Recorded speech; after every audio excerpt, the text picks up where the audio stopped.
नमस्कार, जेएनएन न्यूज़ देख रहे हैं आप। मैं राजेश्वर चौहान। पहलगाम हमले में तुमने कहा था मोदी को बता देना, उन्होंने मोदी को बता दिया और पीएम मोदी ने उनके भाइयों को बता दिया। भाई यानी भारतीय सैनिक, और भारतीय सैनिकों ने ऑपरेशन सिंदूर स्टार्ट करके सभी को मिट्टी में मिला दिया। ये सोचा भी नहीं था कि क्या वाकई पीएम मोदी को बताने पर इतनी बड़ी सजा मिलेगी। अब आप भूल जाओगे आतंकवादी और आतंकवादी सरगनाओं को। पीएम मोदी की शपथ याद होगी मिट्टी में मिलाने की, और मिट्टी में मिला दिया। और खबर तो ये भी आ रही है कि जो हमले हुए हैं भारत की तरफ से, जो स्ट्राइक हुई हैं, उसमें तस्वीर अपने आप पूरी कहानी बयां कर रही है। आखिर जनाजे को पूरे सैनिक, मंत्री शंत्री सारे उनका सजदा कर रहे हैं, तो यानी कि कोई बड़ा निकल गया इस हमले में, कोई बड़ा आतंकवादी गया है जिसकी रक्षा में सैनिक हमेशा पाकिस्तान के सैनिक रहते थे। अब आने वाली पुश्तें भी आपकी याद करेंगी और आतंकवाद की तरफ शायद अब नहीं जाएंगी, पर पाकिस्तान है कि मानता नहीं है। कल रात को पाकिस्तान ने भारत पर नाकाम हमले की कोशिश की।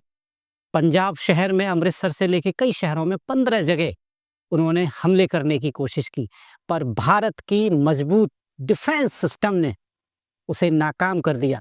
S-400 जो भारत का डिफेंस सिस्टम है, जिसको भारत ने सारे मुल्कों की नाराजगी के बाद खरीदा था, वही काम आया और उसने इन हमलों को नाकाम कर दिया। उनकी मिसाइलों को यानी पाकिस्तान की मिसाइलों को हवा में ही निस्तो नाबूद कर दिया।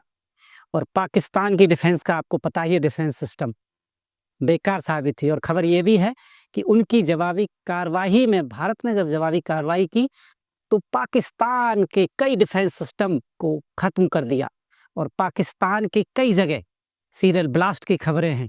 भारत पहले कभी हमला करता नहीं, अगर उसे कोई उकसाता है तो फिर वो छोड़ता नहीं।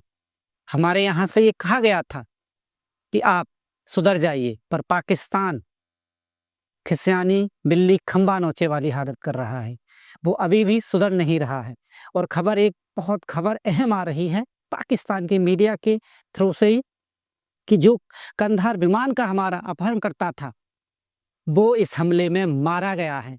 जिसने नेपाल से जो दिल्ली विमान आ रहा था, अगर आपको याद हो, उसको हाईजैक करके ये कंधार ले गए थे और उसमें बड़े बड़े आतंकवादियों को छुड़ा लिया था, उसको मार गिराया है भारत ने। जो हमला किया एयर स्ट्राइक, उसमें मार गिराया है। अब आने वाला वक्त बताएगा कि और क्या होगा। भारत का डिफेंस सिस्टम इतना मजबूत है कि पाकिस्तान की तरफ से होने वाली हर हलचल को वो तुरंत समझ जाता है और वो एक्टिव हो जाता है। यानी हमारा डिफेंस सिस्टम हर सुरक्षा को, हमारे भारत की हर सुरक्षा को संभाले हुए है और हर सुरक्षा में जो सेंध करता है उसे वो छोड़ता नहीं।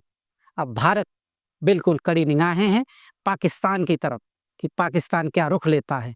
हमने पहले ही कहा था कि हमने किसी सिविलियंस को टारगेट नहीं किया। आतंकवादी, जितने आतंकवादी अड्डे थे, हमने उनको टारगेट किया है, पर पाकिस्तान हमारे सिविलियंस, हमारे गांव, उनको टारगेट कर रहा है। हमारे मिलिट्री कैंपों को टारगेट करने की कोशिश कर रहा है, क्योंकि कर नहीं सकता। इंडिया अब वो इंडिया नहीं है, नया भारत है, नई टेक्नोलॉजी है। भारत हमेशा सक्षम है अपनी सुरक्षा के लिए। आप देख रहे हैं जेएनएन न्यूज़। बहुत बहुत धन्यवाद।